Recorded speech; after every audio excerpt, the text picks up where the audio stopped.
ঢাকা মহানগরীতে যে ভঙ্গুর ট্রাফিক ব্যবস্থা, সেই ভঙ্গুর ট্রাফিক ব্যবস্থা থেকে উত্তরণের জন্য প্রথম পদক্ষেপ। আপনারা সবাই জানেন, আমাদের এইখান থেকে বেশি দূরে নয় আমাদের আন্তর্জাতিক এয়ারপোর্ট। একটি বিদেশি অতিথি এয়ারপোর্টে নেমেই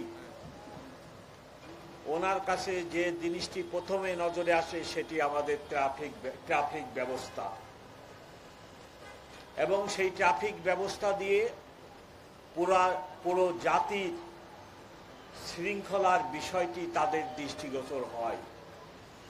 কিন্তু এই ট্রাফিক ব্যবস্থা এত ভঙ্গুর, এত বিশৃঙ্খল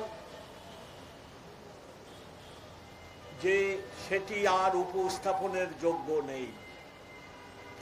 একটি বাস আর একটি বাসকে গরু মহিষের মতো পিছন দিক দিয়ে ধাক্কা মারে। এই নিয়ে অনেক টিকটক হয়, ফেসবুক, এখানে সেখানে এগুলা নিয়ে আমাদেরকে অনেক উপহাস করা হয়। এটা থেকে আমাদের বের হয়ে আসতে হবে। একজন বৃদ্ধ যাত্রীকে, একজন সম্মানিত মহিলা যাত্রীকে, সাথে তার শিশু বাচ্চা থাকে, রাস্তার মাঝখানে নামায় দেওয়া হয়।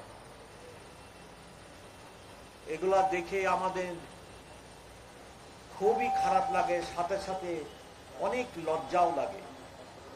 এই কাজটি কেমন? একটি মোটর বাইকে একটি ফ্যামিলি চলাফেরা করে, ছোট ছোট বাচ্চা নিয়ে।